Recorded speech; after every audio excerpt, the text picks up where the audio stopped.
Voltamos com o terceiro e último bloco do Pensando Bem, falando sobre o trabalho pastoral com os pescadores e pescadoras no Brasil, aqui com o Dom Valdeci, que é presidente do CPP, e a Josana da Costa, que é do Movimento de Pescadores e Pescadoras e é pescadora, que está aqui conosco. Padre Bruno, vamos retomar o que estava falando, né? Vocês falaram ainda há pouco algo assim que deixa todas as pessoas de boa vontade ficam tristes em perceber o quanto os pequenos, os pobres e o meio ambiente estão sendo deixados à margem, cada vez à margem, né? E estão sendo cada vez mais excluídos. Vamos retomar um pouco esses desafios. O que está acontecendo? O que está acontecendo que deixa um pai chorando, um filho entrando em depressão, né? O que está acontecendo nesse nosso país? Quem quer começar? Começa, Dom. Tá. Então, quer dizer, o projeto que nós temos, infelizmente, o projeto que está aí, não é um projeto que visa, eu diria, de maneira mais sensível. Não segue Laudato Si, né? Pois é, exatamente. É um outro projeto, né? É um outro projeto que não visa de maneira nenhuma a promoção e a dignidade da pessoa e dos mais pobres, né? Os mais pobres são deixados de lado e em vista do lucro, em vista do capital, né? Então, por isso a questão dos portos, né? Os grandes portos para exportação, e isso, claro, não reconhece que ali tem comunidade centenária que já está ali, que vive que tira o seu sustento, né, que vive da pesca, que vive da sua cultura, da sua tradição. Quer dizer, isso não conta diante né, da proposta, do progresso que tem aí, né? É um progresso que, de fato, não leva em conta a promoção e a dignidade da pessoa. Então, isso se apresenta para nós como grande desafio, né? E a gente poderia dizer também, a Josana pode completar muito bem, mas a questão, por exemplo, do hidronegócio, né? Que é cada vez mais avançando. Por exemplo, eu posso dizer um exemplo agora no o hidronegócio? Hidronegócio. Tem o agronegócio. É o agronegócio. E o hidronegócio. Que é exatamente as águas. Por exemplo, a criação de camarão, né? E isso depedra exatamente a questão ambiental, né? Isso traz um prejuízo grande também para o próprio rio, para o próprio lago. De camarão, Dom Valdeci, pela iniciativa de iniciativas privadas, de empresas iniciativa privada em grande escala, né? Sim. Acho que a Josana pode completar mais sobre esse Josana, tema. a palavra é tua. Então, vamos lá. Então, dizer assim que a gente já vinha vivendo um processo de exclusão. E agora, com essa atual conjuntura política, ela se fortaleceu ainda mais. Então, quando a gente traz essa coisa de exclusão, porque traz a visão sempre mais visada para o lucro e não direcionado a nós, pescadores e pescadoras artesanais, para nós... Uma concepção ultraliberal, né? Sim. Então, esse é um processo que ele está sendo muito excludente, está sendo muito forte. E a gente tem visto cada vez mais o fortalecimento da indústria, o fortalecimento das empresas privadas, empresas essas que chegam nos nossos territórios e devastam de manguezais, devastam de berçários de reprodução, para fazer criação de camarões em fazendas, né? É uma grande depredação, porque você tira todas aquelas árvores, todos os mangues que tinha ali, e faz a criação, cava os tanques para fazer a criação de camarões, que se chama cassinicultura. Extingue algumas espécies, então, sim, né? Sim, onde são feitas essas fazendas para a criação dessa criação de camarões, elas matam todas as outras espécies, fica apenas só a fazenda para a criação de camarões. E toda a água que sai das fazendas e cai no rio, ela também é prejudicial. Ela polui o rio, polui as águas e polui tudo aquilo que está ali por próximo. Então, é uma grande degradação ao meio ambiente. Então, essa é uma das coisas. Uma outra grande coisa que tem, hoje se fala muito na Amazônia, é a criação de tilápia para a Amazônia. Então, é um processo que é visando o lucro, não é a visão, não é para trazer benefício para nós, pescadores e pescadoras artesanais. E nem para a mesa do brasileiro. E nem para a mesa brasileira. do brasileiro. Nosso é para exportação. A questão é exportar. É ter, aparecer grande em quantidade para exportar. Não é para alimentar quem aqui está.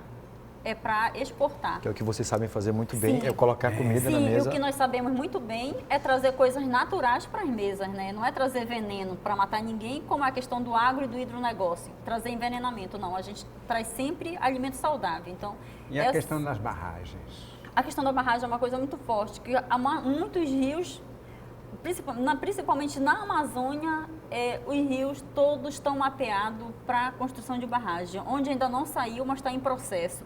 Então, a exemplo do Tapajós é um rio Que segue resistindo, riquíssimo, né? que está resistindo ali. Sei até quanto. Os indígenas, pescadores, quilombolas, todo mundo ali está igreja lutando, local. fazendo resistência para que não sejam implantadas. E uma das barragens lá é a São Luís do Tapajós, né? Então já foi barrado, mas a gente está dormindo com o olho aberto e outro fechado, como se diz, né? Porque a gente sabe que o modelo que está aí não é para pobre. Tem que dormir com o olho aberto e outro fechado. Ou seja, não dorme. Principalmente nessa atual conjuntura, não dá para dormir com Não os tem dois. como dormir, não, né? Não dá, porque se dormir, cai do galho mesmo, né? Ou então a maré leva. Sim, ou a maré leva. E nesse processo de cheia, né? Então, nós temos que estar muito atento, porque o processo de construção de portas, essa questão de fazer portos, não é para beneficiar os menores, não. É para exportação.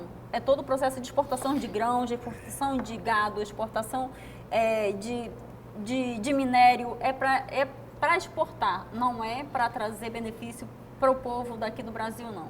Pode ter certeza disso. Estão levando a nossa riqueza e estão deixando miséria. E a gente está ficando sem comida na mesa. E a gente está ficando sem comida na mesa, porque eles estão fazendo... Acho que é muito importante colocar todas essas questões aqui e trazer debaixo do tapete esses problemas para que ganhem visibilidade. Como, Dom Valdeci, será abordada a ação pastoral junto aos pescadores e pescadoras no Sínodo da Amazônia? Tem perspectiva para isso? Olha, nós fizemos exatamente um seminário, de escuta, né, em relação com os pescadores, aqui mais precisamente Maranhão, Pará e Amapá.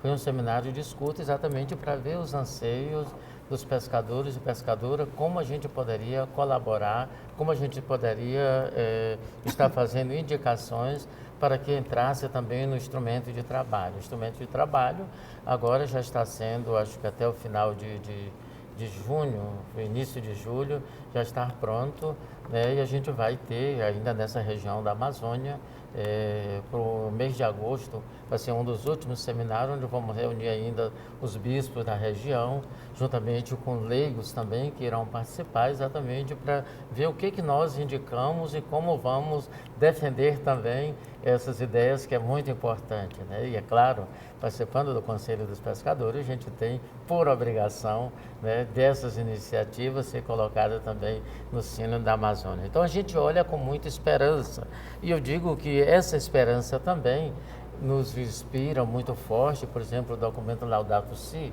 né? Acho que é um documento de grande importância, tem muito a ver com essa caminhada, tem muito a ver com essa missão, essa sensibilidade do Papa Francisco, né, com a Amazônia, essa sensibilidade do Papa Francisco com a questão ambiental e essa lucidez de dizer que nós precisamos fazer propostas corajosas, né? Então, acho que é pautada nisso que nós temos também essa alegria de participar também. Propostas corajosas. O que tem por trás dessa mensagem? Quanta coragem. Exatamente, né? Acho que é esse desafio, mas que a gente... Lançar as redes, né? Lançar as redes, né? E é exatamente esse o lema do nosso congresso, né? Lançar as redes nas águas mais profundas. O que é que você espera do futuro? O que eu espero do futuro? Então, eu sou uma pessoa muito otimista, né? Então, do futuro eu espero, tanto para o movimento como para a pastoral, para todos os outros movimentos sociais. Muita coragem ser otimista dentro desse contexto. Sim, mas aí a gente não pode deixar a peteca cair nesse momento. Agora que nós temos que ser otimistas mais mesmo, mais mesmo. ainda. Porque se todo o povo se rebelar, se der conta da força que tem, a gente não vai ser escravo de ninguém. né? Então, eu acho que esse é o momento que a gente tem que ter... Eu espero que comece pelas águas. E aí, mergulhando nas águas mais profundas, é lá que a gente vai encontrar e saber que lá também tem vida. É de lá que a gente vai buscar essa resistência. E é com essa resistência que nós vamos continuar otimistas, lutando para manter os nossos direitos. Direitos esses que estão sendo... tendo corte em saúde, em educação, em saneamento básico, em toda essa coisa. Mas a gente vai continuar lutando para garantir com que não seja tirado nem um centavo a mais. E que nossas vidas não seja apenas nossa luta não seja apenas pela sobrevivência, mas pela vivência de fato. Viver por direito, porque somos cidadãos de direito e queremos ser respeitados perante a sociedade. Eu queria só fazer um link rapidinho, falando em vida, em tudo isso. A gente está falando de uma questão específica, mas, por exemplo, vocês vieram para cá num contexto que tivemos um episódio muito triste, né, na periferia, que foi execução de pessoas. Então, se executa literalmente pessoas, se matam pessoas pobres nas periferias, mas também se mata com a ausência de políticas públicas, né? Sim.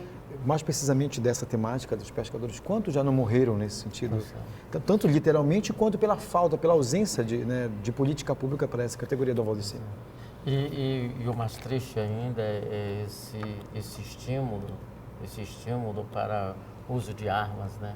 Por exemplo, hoje, quando voltava com o Daltel, vi o decreto, você fala que a Taurus, por exemplo, já tem uma fila de 12.000 pessoas só esperando o decreto ser baixado para já todo mundo comprar esses e arma de grande porte, armas que era usada só pelo Exército. Então, quer dizer, é banalizar a vida, né, nesse sentido, né? Nós somos convidadas a sermos construtores da paz, da justiça, do amor, da solidariedade. Então, acho que diante disso precisamos cada vez mais, aquilo que diz a campanha por aí, ninguém soltar a mão de ninguém. Vivenciar essa solidariedade, juntar as mãos. Precisamos cada vez mais assumir essa responsabilidade e perceber que isso não é vontade de Deus de maneira nenhuma. Jesus diz: eu vim para que todos tenham vida e a tenham em abundância. E nós precisamos nos empenhar exatamente nisso. Dom Valdeci, eu estou olhando essa cruz peitoral. Sim. De madeira. O que é que significa essa cruz peitoral para você, né? No interior do Maranhão, né? Envolvido nessas questões, nessas causas todas. Que bonita a cruz, né? Parece bastante usada, né? Bastante usada. Fala um pouco do usada, significado. Né? E tem uma coisa interessante, que essa cruz foi feita pelo meu irmão, né? Ele é carpinteiro, então foi a cruz que eu recebi na minha ordenação episcopal, né? Foi a cruz que eu recebi. Isso para mim tem um grande significado, né? Depois eu soube também, eu há algum tempo também fui muito ligado, ainda continuo ligado à questão do ecumenismo, né? E alguém me dizia também, a cruz que você traz, simplesmente essa cruz, quantas comunidades religiosas também usam essa cruz, né? Então, e é claro, é a cruz de um compromisso, né? Com os irmãos, com as irmãs, é a cruz do compromisso, do segmento de Nosso Senhor Jesus Cristo. O que vocês pretendem em termos de tomar algumas medidas, algumas ações específicas, assim, nessa perspectiva para os próximos, daqui para frente? A guisa de conclusão, infelizmente, está acabando o programa, mande esse recado aí para a galera. Tá, então, para a gente, eu acho que celebrar esse 50 anos, como já foi dito, é celebrar a resistência, mas ao mesmo tempo nos propormos nessa caminhada, que é uma longa caminhada, nos propormos cada vez mais nesse engajamento junto aos pescadores e pescadoras, né? Acho que isso é uma das coisas importantes. Uma outra coisa importante, eu acho que é fomentar novamente essa própria campanha pelo território, né, que isso cada vez mais ajudar, né, as pessoas a despertarem para esse compromisso social, para esse compromisso com a causa dos nossos pescadores e pescadoras. Então eu vejo essas duas coisas como ponto assim muito importante do nosso despertar, do nosso testemunho como igreja, como povo de Deus. Rosana, tuas palavras finais, né, de estímulo e de... Então, eu acho que em relação aos enfrentamentos de toda essa conjuntura que a gente está vivendo aí, eu acho que um dos recados, assim, de um pedido que eu faço é que o povo brasileiro, porque a campanha foi iniciativa nossa, mas não é uma campanha apenas para nós pescadores e pescadoras, mas para todos aqueles que aderir à nossa luta, que seja a favor da nossa luta, então que assine o abaixo-assinado em prol da defesa do território pesqueiro, que é um projeto de iniciativa popular, e a gente sabe que se todo mundo fazer a sua parte, a gente vai conseguir não apenas 1.500.000 assinaturas, pode conseguir muito mais. Então, se você que está aí do outro lado fazer a sua parte, a gente vai fazer bonito e vai conseguir assim, 1.500.000 assinaturas e garantir o nosso território pesqueiro. Josana, como é que a gente acessa rapidinho? Só, já terminou o Então, para ser sincero, agora eu tô... É o CPP... Tem um blog, site, né? Tem o blog, tem o site da campanha. Tudo bem. Acho que quem está no site é do CPP, né, Padre? Ok. Fazer bonito. O blog do Fazer território bonito. pesqueiro. Somos chamados todos a fazer bonito e fazemos bonito na medida em que juntarmos forças, as energias e a nossa fé para construir uma sociedade onde não haja excluídos, onde não possamos superar esta ideologia da exclusão. E esse é o nosso legado, esse é o legado de Jesus, esse é o legado da igreja, enfim, ninguém pode ficar de fora. Nós queremos agradecer então a presença da Josana da Costa, que é do Movimento de Pescadores e Pescadoras Artesanais. Muito obrigado pela sua participação, pela brilhante elucidação que nós tivemos. E Dom José Valdeci, presidente do CPP. Dom José, muito obrigado e boa missão para o senhor nessa caminhada. Espero que esse programa tenha contribuído para divulgar esse trabalho tão nobre, tão bonito. Nosso muito obrigado e até o próximo Pensando Bem.